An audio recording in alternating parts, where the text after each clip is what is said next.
नमस्कार, आपके साथ मैं हूं विद्यानाथ झा। ब्रह्मास्त्र आप देख रहे हैं। 25 साल के इतिहास में यह पहली बार हुआ जब ठाकरे परिवार को बीएमसी के रण में अब तक की सबसे बड़ी हार का सामना करना पड़ा। जिस महानगरपालिका की सत्ता दशकों तक मातोश्री से निकलने वाले एक इशारे पर चलती थी, आज वहां समीकरण बदल चुके हैं। अब बीएमसी की गलियारों में बीजेपी का दबदबा है। जनता के इस जनादेश ने स्पष्ट कर दिया कि अब मुंबई का भविष्य आदेश से नहीं बल्कि चुने हुए मेयर और पार्षदों के विजन से तय होगा। देश की सबसे अमीर महानगरपालिका अब विकास की एक नई इबारत लिखने को तैयार है। 2026 के नगर निकाय चुनावों ने महाराष्ट्र की सियासत का भूगोल बदल दिया है। जिस मुंबई पर दशकों तक मातोश्री का हुक्म चलता था, आज वहां केसरिया परचम लहरा रहा है। ये चुनाव उद्धव ठाकरे के लिए साख का सवाल था तो एकनाथ शिंदे के लिए अस्तित्व की लड़ाई, लेकिन नतीजों ने सबको चौंका दिया। बीएमसी में BJP AIMIM game changer. BMC में बीजेपी को 89 सीटें मिली, शिवसेना शिंदे को 29, शिवसेना उद्धव ठाकरे को 65, कांग्रेस को 24 और AIMIM को 8। बीजेपी ने पहली बार मुंबई नगर निगम में बिग ब्रदर की भूमिका निभाई है और जीत भी हासिल की, लेकिन इस जीत की स्क्रिप्ट सिर्फ डबल इंजन के विकास से नहीं मुमकिन हुई, बल्कि विपक्षी फूट और ओवैसी की पतंग ने इस जीत की इबादत लिखी। आंकड़े बताते हैं, मुंबई में भेंडी बाजार, मानखुर्द और गोवंडी जैसे इलाकों में ओवैसी की पार्टी ने सीधा वार ठाकरे ब्रदर्स के वोट बैंक पर किया। शिवसेना UBT की 14 सीटें ऐसी रही जहां हार का अंतर 2000 वोटों से कम था, जबकि यहां पतंग पर सवार AIMIM के उम्मीदवारों ने 6000 से ज्यादा वोट काटे। अगर यही वोट ठाकरे ब्रदर्स को मिले होते तो मुंबई का मेयर उद्धव ठाकरे की पार्टी का हो सकता था। बीएमसी चुनाव में 8 सीटों पर जीत दर्ज करने वाली AIMIM का विजय रथ महाराष्ट्र के कई शहरों में भी चला और भाईजान की पार्टी ने सीटों का शतक बनाते हुए कुल 111 सीटों पर जीत हासिल की, जो अब हिंदुत्व की राजनीति करने वाली पार्टियों को खटक रही है। डिप्टी सीएम एकनाथ शिंदे के तल्ख तेवर से साफ है कि विकास बनाम तुष्टीकरण की सियासत का वार पलटवार का दौर जारी है, जबकि विपक्षी ओवैसी को आज भी बीजेपी का बी टीम करार दे रहे हैं। ये मेरे कहा ना, ये चिंता की बात है। जो समाज विरोधी बात करते हैं, समाज द्रोही बात करते हैं, समाज विघातक बात करते हैं, तो चिंता की बात आहे। खरं म्हणजे हे जे काय अशा प्रकारचे लोक निवडून देतात की देशाच्या म्हणजे विरोधी समाजाच्या विरोधामध्ये जे काही वक्तव्य करतात, विषारी वक्तव्य करतात, अशा लोकांना म्हणजे लोक म्हणजे एक तर गणित अजून समजण्याच्या पलीकडचं आहे। अब इनका तो कोई इलाज नहीं है। उनको लगता है कि वही जीते तो ही जमहूरियत की कामयाबी है। तो कोई बात नहीं, आप बोलते रहिए, हम अपना कामयाबी का सफर इंशाअल्लाह हमारी इज्तिमाई मेहनत और कुव्वत से तय करते आए और आगे भी तय करते रहेंगे। महाराष्ट्र में ओवैसी की पतंग न केवल उड़ी बल्कि कांग्रेस, सीनियर पवार, ठाकरे ब्रदर्स जैसे दिग्गजों की डोर भी काट दी। संभाजीनगर, मुंबई, सोलापुर और नासिक में ओवैसी ने कांग्रेस और उद्धव सेना के कोर वोट बैंक में जबरदस्त सेंधमारी की। वहीं समाजवादी पार्टी के दबदबे वाले मुंबई के मानखुर्द, शिवाजी नगर के अलावा संभाजीनगर और मालेगांव जैसे शहरों के मुस्लिम बहुल इलाकों में भी ओवैसी का जलवा दिखा, जिस पर अब सियासी वार पलटवार शुरू हो गया है। असदुद्दीन ओवैसी वही हरकतें करते हैं जो स्वतंत्रता के पूर्व मोहम्मद अली जिन्ना किया करता था। AIMIM का बढ़ना जिन्नावादी जहर का फैलना है और ऐसे में AIMIM का समय रहते इलाज आवश्यक है। ऐसी अलगाववादी शक्तियों को कुचला जाना जरूरी है। इनका विस्तार भारतीय राजनीति और भारतीय अखंडता एकता के लिए ठीक नहीं। 111 पार्षदों के साथ ओवैसी अब महाराष्ट्र की राजनीति में वो अदृश्य शक्ति बन गए हैं जिसे नजरअंदाज करना नामुमकिन है। हालांकि ओवैसी पर तुष्टीकरण की सियासत करने के आरोप लगते रहे हैं, लेकिन बड़ा सवाल ये है कि क्या वाकई ओवैसी की पार्टी से जीते पार्षद समाज के लिए खतरा है? क्या महाराष्ट्र चुनाव का असर दूसरे राज्यों में होने वाले विधानसभा चुनाव पर भी दिखेगा, जिसके चलते ओवैसी पर सियासी हमले तेज हो गए हैं? Bureau report, times now Navbharat. सवाल है कि क्या ओवैसी की बड़ी जीत जो महाराष्ट्र में हुई है वो देश के लिए खतरा है? और बीजेपी का आरोप है कि जिन्नावादी जहर ओवैसी की जीत से फैल जाएगा। ये वही सोच है। आज इसी पर बात करेंगे। संजय पांडे जी बीजेपी के प्रवक्ता हमारे साथ हैं, कृष्णा हेगड़े शिवसेना शिंदे गुट से हमारे साथ हैं, आदिल हसन एआईएमआईएम के प्रवक्ता हमारे साथ हैं, निखिल जैन राजनीतिक विश्लेषक हमारे साथ हैं जो कांग्रेस का पक्ष रखते हैं, अशोक यादव समाजवादी पार्टी के प्रवक्ता हमारे साथ हैं, अतीकुर रहमान इस्लामिक स्कॉलर हमारे साथ हैं। आप लोगों का बहुत बहुत स्वागत है। आदिल हसन जी के पास मैं जाऊं क्योंकि एमआईएम की बड़ी जीत है और असदुद्दीन ओवैसी ने अब से थोड़ी देर पहले ही जो प्रेस कॉन्फ्रेंस की है उसमें उन्होंने जनता का धन्यवाद भी किया है। लेकिन उससे पहले कृष्णा हेगड़े जी, क्या अगर असदुद्दीन ओवैसी की पार्टी जीत रही है तो देश के लिए खतरा है? अगर आप लोग ये आरोप लगा रहे हैं तो कैसे और क्यों? देखिए, हम ये आरोप जो लगा रहे हैं ये उनके जीत की वजह से नहीं लगा रहे हैं, ना हम इसमें ये आंकड़े में जाते हैं कि उन्होंने उबाटा का जो उद्धव ठाकरे जी का पार्टी का वोट तोड़ा है, क्या समाजवादी पार्टी का वोट तोड़ा है। लेकिन अगर आप कई सालों से देख रहे हैं तो एमआईएम जो है वो दोनों भाई कभी 15 मिनट पुलिस हटाओ ऐसा बयान देते हैं, कभी देश में हिंदू और मुसलमानों के बीच में बंटवारा पैदा करने वाले भाषण देते हैं, भड़काऊ भाषण देते हैं, देश का माहौल खराब करते हैं। हिंदू त्योहार जो है, रामनवमी हो, दसरा हो या छत्रपति शिवाजी महाराज की जयंती हो, तब ये लोग, इनके लोग औरंगजेब का फोटो लहराते हैं, वहां घोषणा देते हैं और वहां का वातावरण, माहौल, एरिया का खराब करने की कोशिश करते हैं। और ऐसे जो इनकी हरकतें रहते हैं, इसके लिए हमारा नेता एकनाथ शिंदे जी ने भी कहा है और इसके पहले हमारे शिवसेना के संस्थापक हिंदू हृदय सम्राट सन्मान्य बाला साहेब ठाकरे जी ने भी कहा है कि ऐसे देश विरोधी जो तत्व है, जो देश में बंटवारा पैदा करने की कोशिश करते हैं, हिंदू मुसलमान के बीच में तनाव पैदा करने की कोशिश करते हैं, ऐसे लोगों को, ऐसे फोर्सेस को नकारना चाहिए। और इसके लिए हम कह रहे हैं कि ये लोग जो है ये देश विरोधी है।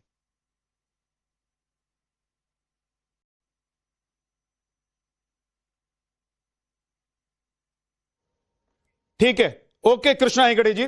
आदिल हसन जी, आप जवाब देना चाहते हैं? बेशक देना चाहते हैं। उनसे पूछिए कि कृष्णा हेगड़े जी से पूछिए कि जिन्ना के मजार पे अडवाणी गए थे कि ओवैसी गए थे? क्या कर पाकिस्तान नवाज शरीफ के बिरयानी मोदी खाने गए थे कि हम गए थे? अजहर मसूद जैसे आतंकवादी को कंधार में कौन छोड़ा था? भाजपा छोड़ा था। और राष्ट्रीय अध्यक्ष बीजेपी के बंगारू लक्ष्मण ने रक्षा दलाली की थी, आपने नहीं देखा था क्या? और हमने मराठा आरक्षण का समर्थन किया था। हम सबसे पहला पॉलिटिकल पार्टी थे, हमने मराठा आरक्षण का समर्थन किया था। 5% मुस्लिम आरक्षण है जो देवेंद्र फडणवीस जब अपोजिशन में थे तो पूरा नाच रहे थे, जबकि हाईकोर्ट का ऑर्डर था। जब सरकार में आए तो आप कुछ नहीं कर पाए। आपने नहीं देखा कि क्या कहते हैं, मैं बीच में नहीं बोला हूँ कृष्णा हेगड़े जी, मैं बीच में नहीं बोला हूँ, मैं बीच में नहीं बोला हूँ, एक एक करके सर, एक एक करके बोला हूँ, मैं बीच में नहीं बोला हूँ, मैं बीच में नहीं बोला हूँ, मैं बीच में नहीं बोला हूँ। कृष्णा जी, उनको बोलने दीजिए, फिर आप जवाब देना चाहते हैं बोलिएगा सर, एक के ऊपर एक मत बोलिए, किसी को समझ में नहीं आता। कृष्णा जी प्लीज। बहुत अच्छा बोलना जानता हूँ, बीच में एक एक करके कृष्णा हेगड़े बीच में नहीं। हाँ सुनिए, और एक बात, जाकर आपने देखा कि अभी अदानी की बिजली बांग्लादेश में कौन बेच रहा है? और हमने महाशिवरात्रि के दो दिन छुट्टी तेलंगाना सरकार ने दी, वो अकबर ओवैसी साहब की नुमाइंदगी में थी। अकबर ओवैसी साहब ने लाल दरवाजा मंदिर को 9 करोड़ रुपए का मांड किया, सरकार से दिलवाया। आपने नहीं देखा लॉकडाउन में सबसे ज्यादा अगर गैर मुस्लिम और मुस्लिम बस्तियों में हमने फर्क नहीं देखा, हमने उनके यहाँ भी राशन पहुंचाया। आपने दारुसलाम नहीं देखा, माथे पे टीका हो, तिलक हो, टोपी हो और क्रॉस हो, सबका इस्तकबाल है। पहला दलित मेयर हैदराबाद में हमने बनाया, आपको नहीं, हमने गैर मुस्लिम कैंडिडेट किया। और हम कभी हम ना जिन्ना के साथ थे ना है, हमने जिन्ना को रिजेक्ट किया, हमने टू नेशन थ्योरी को रिजेक्ट किया। हमारे उलेमाओं ने फजले हक खैराबादी से लेकर टीपू सुल्तान से लेकर फिर अब्दुल हमीद तक, जब भी देश को जरूरत पड़ी लाखों उलेमाओं ने फांसी का फंदा चूमा। आपने नहीं देखा कि हिंदुस्तान जिंदाबाद के नारे हमने दिए, तिरंगा हमने दिया, पार्टी के नहीं थे, सरफरोशी की तमन्ना हमने दिया। आपने नहीं देखा ये आरएसएस 52 साल तक तिरंगा नहीं फैलाई, सरदार पटेल ने आरएसएस को बैन किया तिरंगा नहीं मानने पर और संविधान नहीं मानने पर।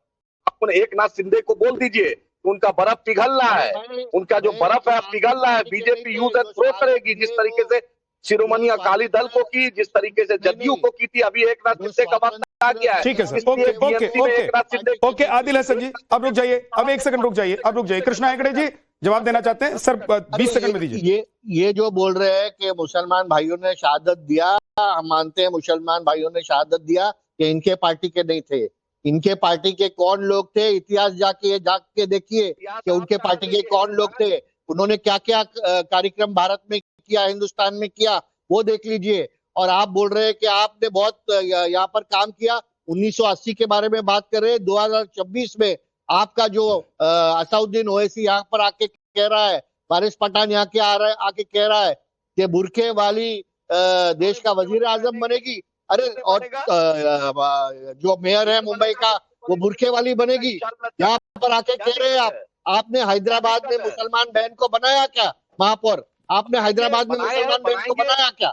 पहले आपकी सत्ता म्युनिसिपल कॉर्पोरेशन में हैदराबाद में, वहां पर हमारे मुसलमान बहन को आप महापौर बनाइए, फिर ये सब प्रवचन मुझे दीजिए। आपकी असलियत देश और दुनिया जानती है। देश विरोधी तत्व है आप देश के खिलाफ बात करते हैं। एक सेकंड हिंदू और मुसलमान में सर सुनिए कृष्णा हेगड़े जी, राजनीतिक कृष्णा हेगड़े जी एक सेकंड सर, एक सेकंड। आप देखते हैं अगर आपको लग रहा है कि MIM असदुद्दीन ओवैसी, आदिल हसन देश विरोधी हैं, तो उनके खिलाफ आपकी सरकार है, आप एक्शन लीजिए।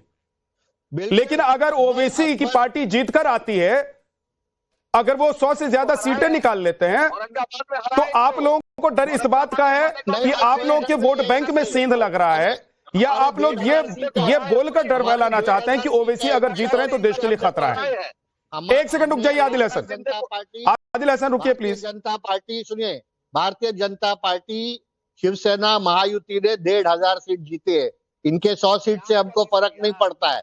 हमको फर्क पड़ता है कि ये क्या यहाँ पर आकर भाषण देते हैं, ये औरंगजेब के कब्र पर जाते हैं, छत्रपति शिवाजी महाराज के जो त्योहार है वहां पर घोषणाबाजी करते हैं, औरंगजेब का फोटो लहराते हैं। जो देशभक्त मुसलमान है वो हमारे साथ है, जो देश विरोधी है वो देश विरोधी हम कहेंगे, इसमें कोई संकेत नहीं है। ठीक है, ओके। अतीकुर रहमान जी, क्या सच में असदुद्दीन ओवैसी की पार्टी, एक सेकंड आदिल हसन प्लीज रुक जाइए, मैं लौट कर आ रहा हूं, बाकी पैनलिस्ट भी हैं उनको भी शामिल कर रहा हूं, आप बोलिएगा, रुकिए तो सही सर। आदिल हसन प्लीज रुकिए, मैं आ रहा हूं, बोलिए 10 सेकंड में बोलिए 10 सेकंड आप पूछिए। एक कृष्णा हेगड़े जी से, यही दूल्हे भाई को ऑपरेशन सिंदूर के बाद पूरे विदेश में भेजा गया, यही बैरिस्टर असदुद्दीन ओवैसी साहब को भेजा गया था, तो दूल्हे भाई उस वक्त अच्छे थे क्या जो पूरे, और एकनाथ शिंदे को हराया औरंगाबाद में, मालेगांव में, मुमरा में, अल्हम्दुलिल्लाह हराया इनको ये 52 सीट से 10 सीट पर आ गए, अल्हम्दुलिल्लाह हराया है। तो इनका भी अभी अब एक सेकंड रुक जाइए सर, बाकी मेहमान भी हैं, उन लोगों को भी शामिल करना। अतीकुर रहमान जी, क्या असदुद्दीन ओवैसी की पार्टी और असदुद्दीन ओवैसी विपक्षी पार्टियों के लिए या उन पार्टियों के लिए थ्रेट हो गए हैं जो पार्टियां तुष्टीकरण के जरिए या फिर मुस्लिम वोट बैंक को अपना मानकर चल रही थी और मुसलमान उनको वोट दे रहे थे?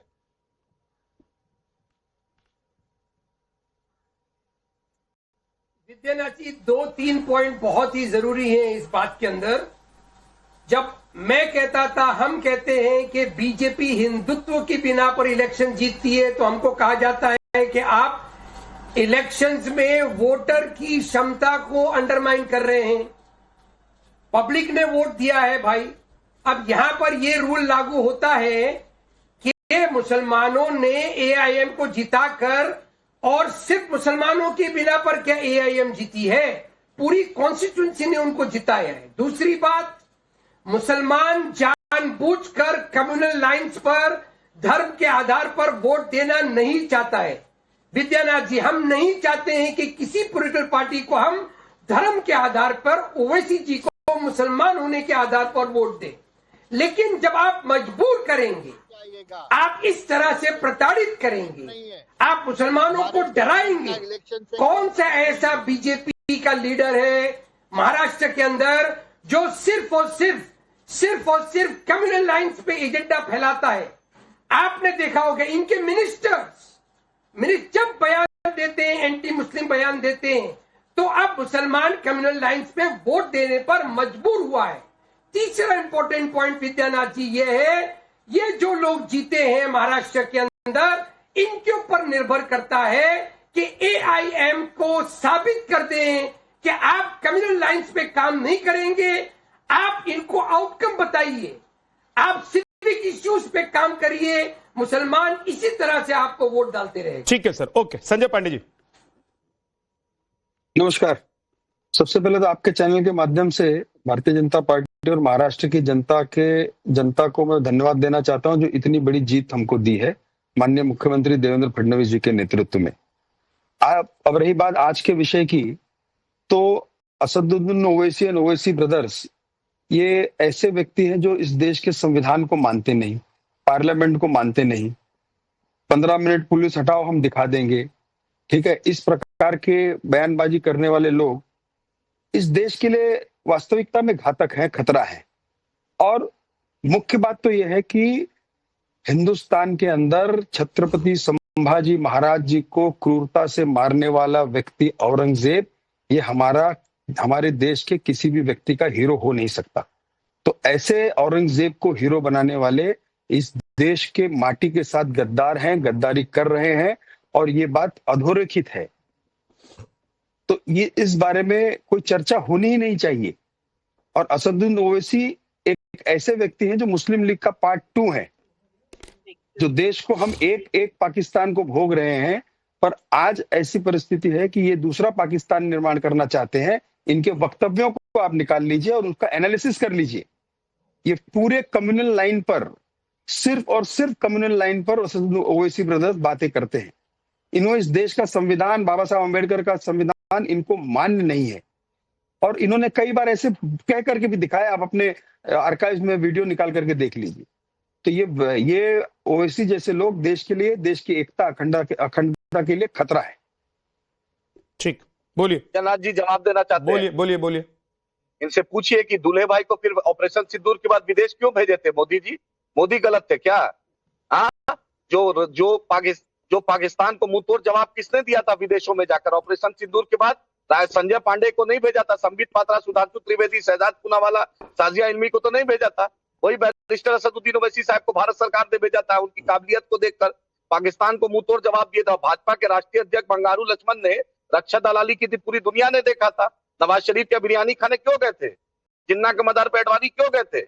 अजहर मसूद को कंधार क्यों भाजपा छोड़ी थी? आप क्या बोलते हैं? विदेश में मोदी जी जाते हैं, पीछे पीछे अदानी जाते हैं, सेल्समैन बनते हैं। मोदी जी जाकर देखिए ऑस्ट्रेलिया, श्रीलंका, अफ्रीका में, पूरी दुनिया ने। आज मॉब लिंचिंग बिहार में हो रही है, मुसलमानों पर, दलितों के साथ ज्यादती हो रही है। आपको नहीं दिख रहा है? आपको नहीं दिख रहा है कि झंझारपुर में मॉब लिंचिंग हुआ, आपको मधुबनी में मॉब लिंचिंग हुआ, बिहार शरीफ में नीतीश कुमार के गृह जिला में हुआ, एक विधवा औरत का गैंगरेप हुआ मधेपुरा में? आपको वो नहीं दिखा? बुलडोजर नहीं दिखा भाजपा का, सम्राट चौधरी जी का? आपको ऑपरेशन सिंदूर के बाद हिंदुस्तान का नाम किसने बुलंद किया? हर लोगों ने, पूरी दुनिया के लोगों ने सलाम किया बैरिस्टर असद। ऐसा है कि अगर आप कैसे बोल रहे हैं? आप उल्टा सीधा टीवी चैनल में पांडे। ठीक है, ओके आदिल हसन जी प्लीज, अब वो जवाब दे रहे हैं, सुन लीजिए कि आप वो जवाब दे रहे हैं के दायरे में बात और निखिल जैन भी बोलना चाह रहे हैं। एक सेकंड पहले संजय पांडे जी बोलिए। वो एक बात तो वो कह रहे हैं, एक पॉइंट उनका है कि अगर आप लोग मान रहे हैं कि ये जिन्नावादी जहर को देश में फैला रहे हैं, अगर असदुद्दीन ओवैसी की पार्टी देश के लिए खतरा है, तो फिर आपकी सरकार ने उन्हें पाकिस्तान के खिलाफ पूरी दुनिया में भेजकर बताया, पाकिस्तान का प्रोपेगेंडा एक्सपोज करवाया। तो ये पॉइंट उनका बनता है कि अगर ओवैसी इतने खतरनाक है और खतरा है देश के लिए, या फिर चुनाव वो जीत गए इसलिए आप लोगों को खतरा लग रहा है, वो चुनावी खतरा है या राष्ट्रीय खतरा है? भारतीय जनता पार्टी सबका साथ, सबका विकास, सबका विश्वास। देखिए, भारतीय जनता पार्टी आजादी के बाद एकमेव पार्टी ऐसी है जो मोदी जी के नेतृत्व में चल रही है, जो कोई भी योजनाएं, गरीब कल्याण योजनाएं धर्म के आधार पर नहीं लाई है। हम सर्वधर्म समभाव। नहीं संजय पांडे जी, एक सेकंड संजय पांडे जी, आपकी योजनाएं, आपके स्कीम, सर्वधर्म, सबका साथ, सबका विकास, उस पर कोई सवाल पूछ ही नहीं रहा हूं मैं। वो एक पॉइंट कह रहे हैं आदिल हसन, उस पॉइंट पर जवाब दीजिए कि अगर असदुद्दीन ओवैसी इस देश के लिए खतरा है, उनकी पार्टी इस देश के लिए खतरा है, तो भाई ऑपरेशन सिंदूर के बाद असदुद्दीन ओवैसी को आप लोगों ने क्यों चुना? उस वक्त आप लोगों को नहीं पता था कि जिन्नावादी जहर ये देश में फैला रहे हैं? तो विदेश में जाकर इनको लोग नहीं सुनेंगे, इनकी क्रेडिबिलिटी है ही नहीं विदेश में जाकर भारत के लिए बोलने की। वो उस डेलीगेशन का पार्ट जरूर थे, लेकिन उसके साथ साथ जब देश में उनके बाकी भड़काऊ भाषण और देश विरोधी भाषण है, उनकी विचारधारा भी देख लीजिए। अमित शाह जी ने संजय पांडे आपका काउंटर कमजोर है। संजय पांडे, या तो आप तैयारी करके नहीं बैठे हैं, या आप सच में देश को ये डराना चाहते हैं और दिखाना चाहते हैं कि देखो असदुद्दीन ओवैसी आ जाएंगे तो डर जाएंगे। अगर 5 मिनट वाला उनका बयान है, उनके भाई का बयान है, या 10 मिनट वाला उनका बयान है, तो उस पर आप लोग एक्शन ले लीजिए। हर जगह सरकार आपकी है सर।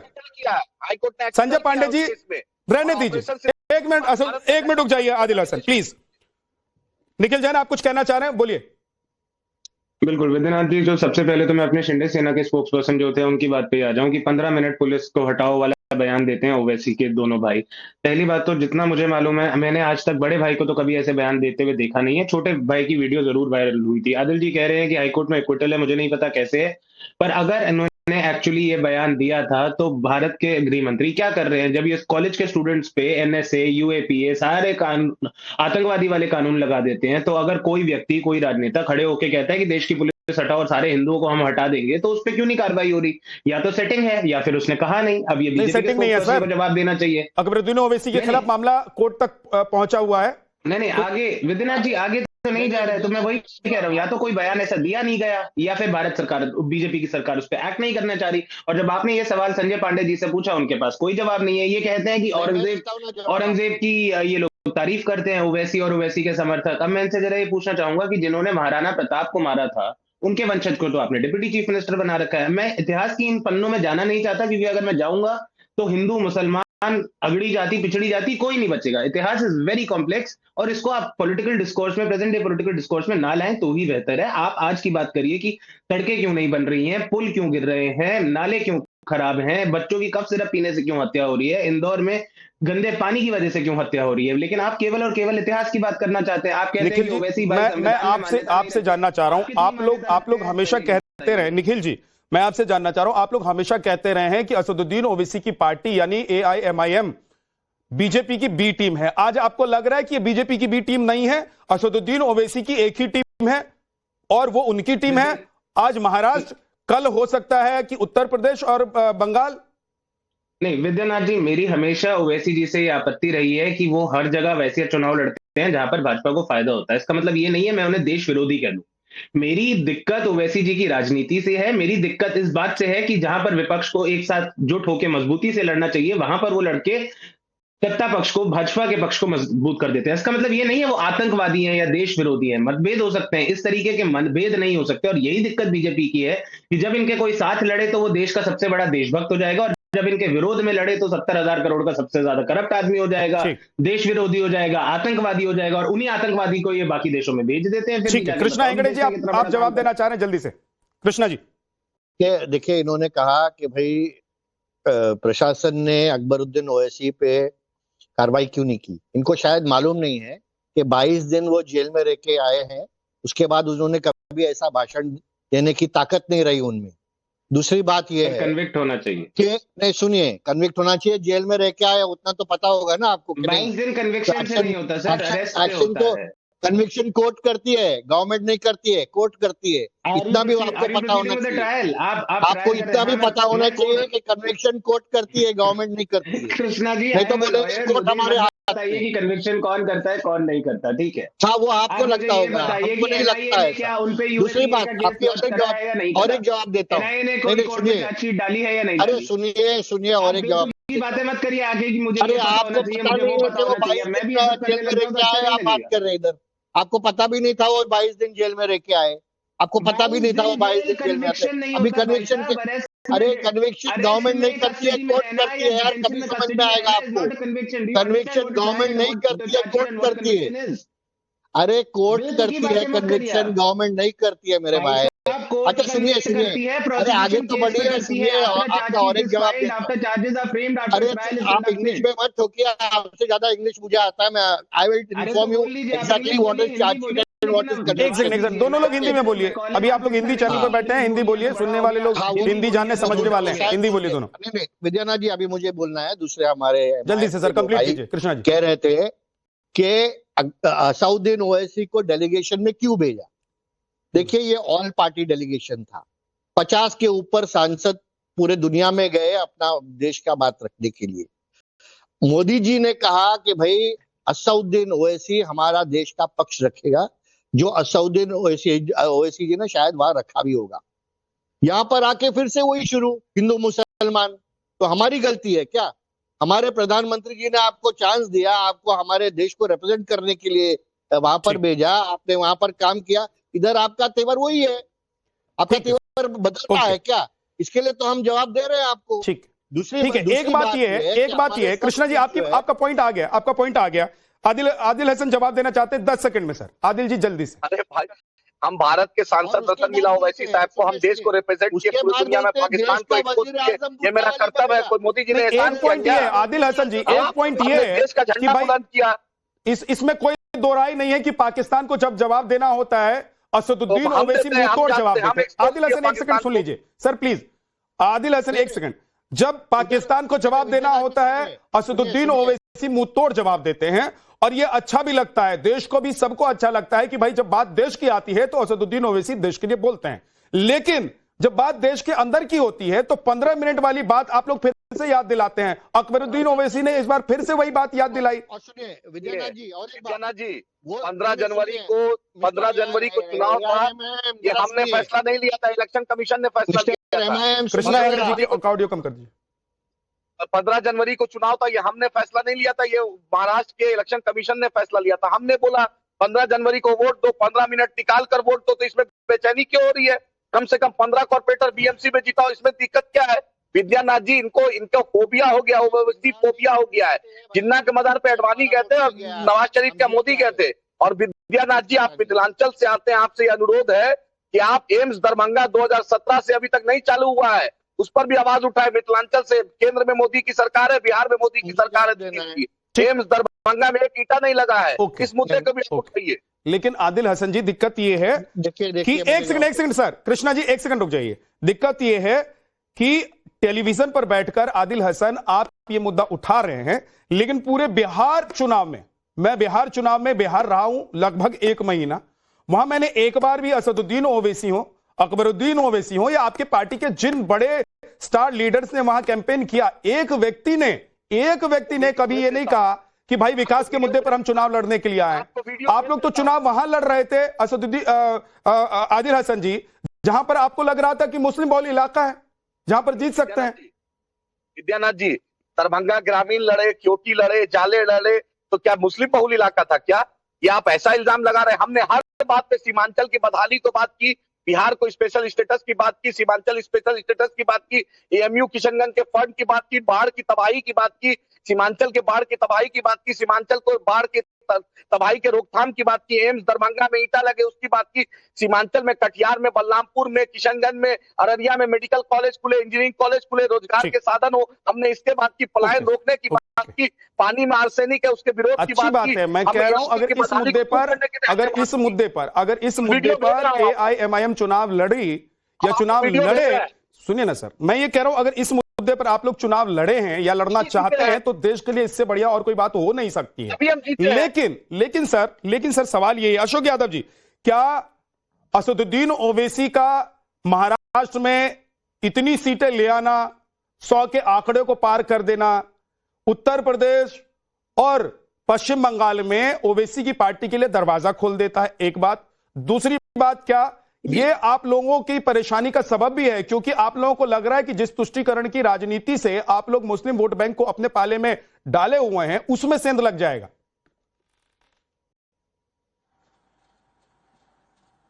देखिए विद्यानाथ भाई, जो महाराष्ट्र का आपने एग्जाम्पल दिया, ये एग्जाम्पल बिहार में भी जनता ने देखा और देखा कि किस तरह से ओवैसी साहब की पतंग भारतीय जनता पार्टी उड़ा रही है। पतंग उनका है, डोर भाजपा के हाथ में है। अब भाजपा उसमें दिशा और दशा तय करती है उस पतंग की, कहां तक उड़ना, क्या करना है। दूसरी बात मैं कहूंगा, दोनों का जो पॉलिटिकल क्लोनिंग है, भाजपा AIM की पॉलिटिकल क्लोनिंग है, AIM भाजपा की पॉलिटिकल क्लोनिंग है। कैसे? सिर्फ चेहरा अलग अलग है। कैसे? आप देखिए, एक पार्टी हिंदुओं को भड़काती है, दूसरी पार्टी मुसलमान समाज को भड़काती है। दोनों लोग धर्म के आधार पर धर्म का मुलम्मा ओढ़ करके दोनों समाजों को भड़काते हैं, ताकि जो जनहित के मुद्दे हों, जो मूल मुद्दे हैं, जो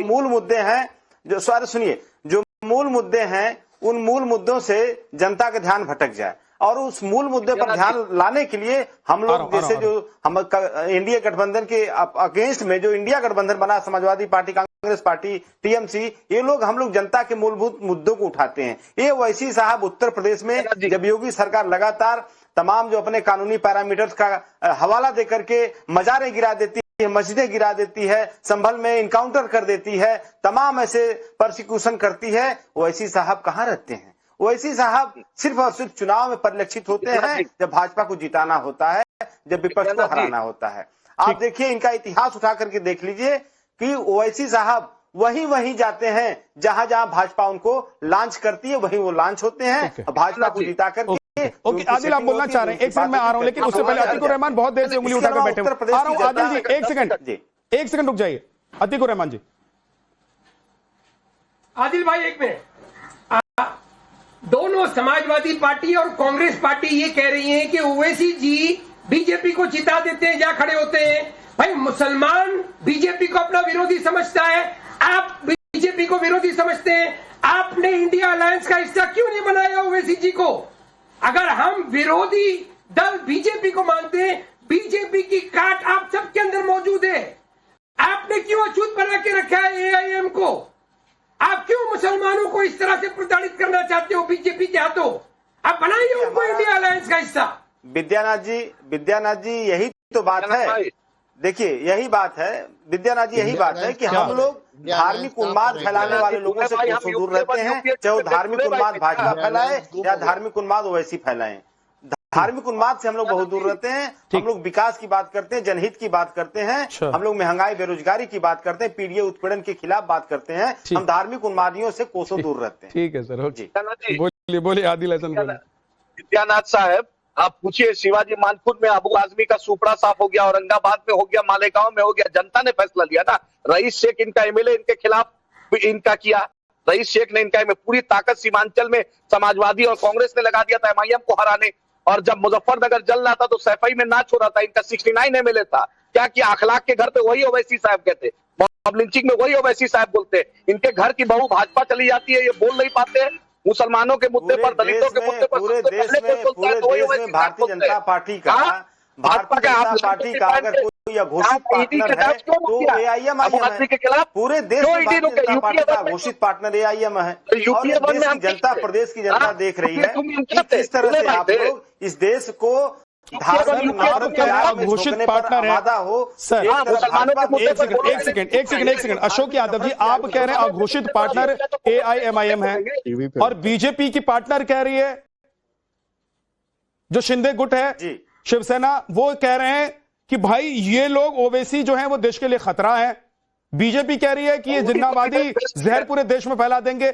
मतलब आप क्या, आपको आपका क्या कहना? ये जो 100 सीटों से ज्यादा ओवैसी जीत गए हैं, अगर 125 सीटें अगर ओवैसी जीत गए हैं और ओवैसी के कैंडिडेट्स वहां पर नहीं होते तो ये सीट आप लोग जीतते या बीजेपी जीतती? अरे इनको हराए, गोविंद मानपुर इनके हराए, अबू आजमी के विधानसभा में सबको हराया है, समाजवादियों को हमने हराया अल्हम्दुलिल्लाह। अशोक जी, दलित कैंडिडेट विजय सर को जिताया। देखिए जो भी सीटों की बात आप कर रहे हैं महाराष्ट्र में जो भी सीटों की बात आप कर रहे हैं, या बिहार में जो भी सीटें सीमांचल की आपने दलील दी यहाँ पर, उन सारी सीटों का अगर आप अवलोकन करेंगे तो यही पाएंगे कि ओवैसी साहब और भारतीय जनता पार्टी ने इन जगहों पर धार्मिक उन्माद का सहारा लिया। आपकी बहू चली जाएगी भाजपा में तो चलेगा, किसी भी व्यक्ति के लिए आपके चचा भाजपा में जाए चलेगा। आपने कहा कि देशद्रोही कैसे, आपने कहा देशद्रोही कैसे? सबसे बड़ी देशद्रोही भारतीय जनता पार्टी है, क्योंकि यही भारतीय जनता पार्टी चीन जो कि हमारे देश का सबसे बड़ा दुश्मन है, उस चीनियों को गले लगा रही थी। सबसे बड़ी देशद्रोही तो भारतीय जनता पार्टी है। यादव जी, दुश्मन पाकिस्तान का सबसे बड़ा सपोर्टर चाइना को गले लगा रही है। और दूसरा, अगर भारतीय जनता पार्टी को इस तरह से ओवैसी साहब सपोर्ट कर रहे हैं, कहीं न कहीं भी इस भारतीय जनता पार्टी जो देश के विरोध में काम कर रही है उसको भी ओवैसी सहयोग कर रहे हैं। इसलिए दोनों देश के ठीक है कर रही है, तो इतने बड़े पैमाने पर मैंडेट मोदी जी को नहीं मिलता। भैया जीते, भाभी जीते, साफ हो गया यादव जी, मुसलमान नहीं जीते। यादव जी इलाहाबाद में बहुत बहुत शुक्रिया आप सभी मेहमानों का हमारे साथ जुड़ने के लिए, बहुत बहुत शुक्रिया। वक्त इतना ही है, बहुत बहुत शुक्रिया आप सभी मेहमानों का हमारे साथ जुड़ने के लिए।